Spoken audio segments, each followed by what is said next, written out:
Hi guys, welcome to Tarna's kitchen. ஒலைய காய வச்சு போட்டா உப்பு போட்டாச்சுல இல்லையா? உப்பு போட்டாச்சு ஞாபகம்.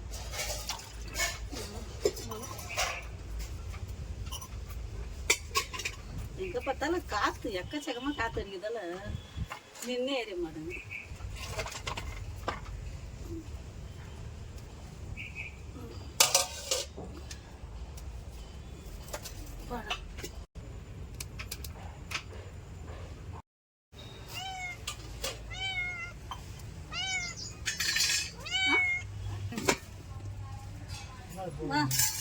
என் கூட சூனியர் கீனியர்லாம் சரிவா. மீன் போகிறதே சட்டியில் ரசம் வச்சு தாளிச்சிக்கலாம். மீன் சட்டியில் ரசமா? ரசம் இந்த சட்டியிலே வச்சு ரசம் தோறி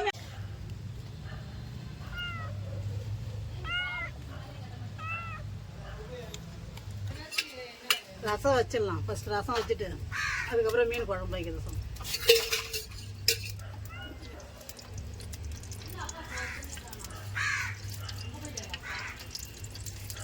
அது கால் வேறு சரியில்லை. காலையிலே சொல்லியிருந்தாரு ஹாஸ்பிட்டலுக்கு போகணுன்னு.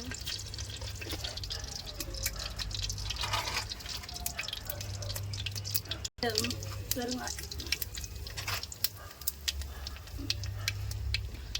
2 காஞ்ச மிளகா, பெருங்காயத்தூள், மிளகு, சீரகம், பூண்டு எல்லாம் போட்டு தாளிச்சு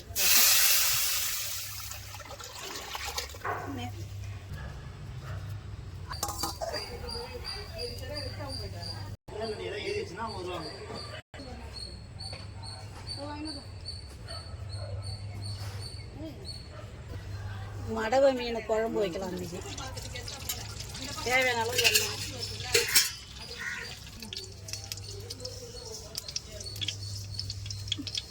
வடகம் போட்டுக்கணும், எண்ணெய் காஞ்சி.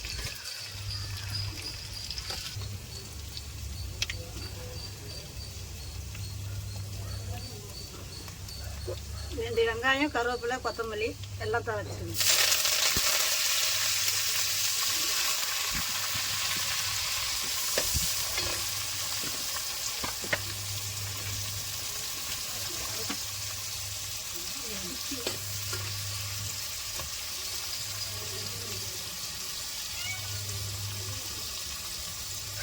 தேவையான அளவு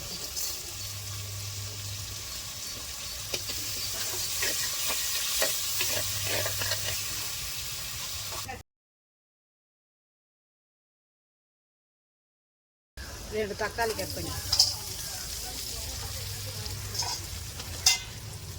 சாப்பிட்டு என்ன சொல்லிச்சு. எப்போ ஏற்றி போயிட்டு போயிட்டாங்க. மஞ்சத்தூள் பயத்தில் தான் அவங்களுக்கு ஏதாவது ஒன்று வாங்க. தேவையான அளவுக்கு மிளகாத்தூள்,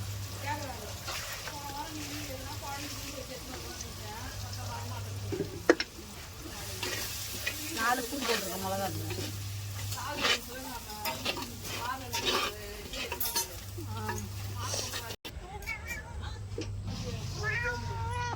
ஆமாம், ஒரு 200 ஆகிடுதுல்ல. அவன் 100 ரூபாய்க்கு வாங்கி அப்புறம் 200 செலவு பண்ண வேண்டியது வண்டிக்கு.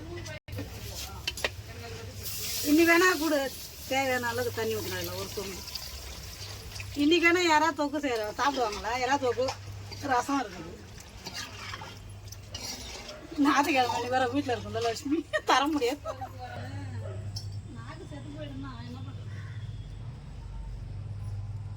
குழம்பு கொதிக்கிட்ட மீனை போய் கழுவிட்டு வந்தேன்.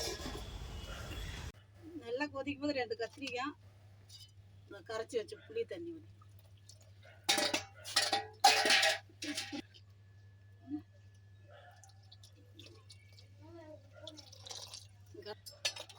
இது நல்லா கொதிச்சுக்கு அப்புறம் மீன் போட்டுக்கணும்.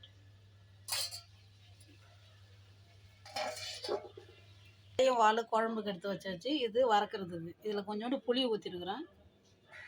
இப்போ மஞ்சத்தூள்,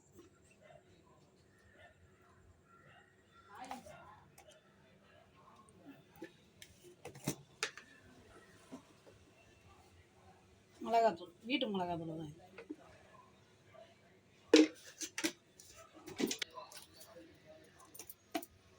இந்த சால்ட்டு போட்டு நல்லா பிசைஞ்சிருக்கோம்.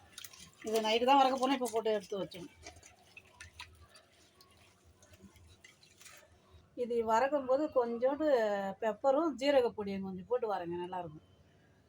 இது வறக்கும் போது போடுங்க. வறக்கிறதுக்கு ஒரு 1/4 மணி நேரம்னும் போது போட்டு கொஞ்ச நேரம் ஊற வச்சுருங்க.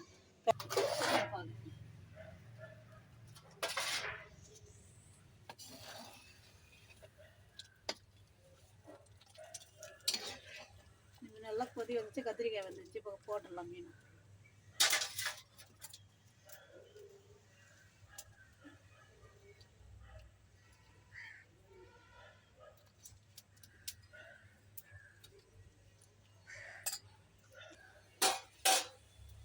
ஒரு 5 நிமிஷம் பொறுத்து இறக்கணும்.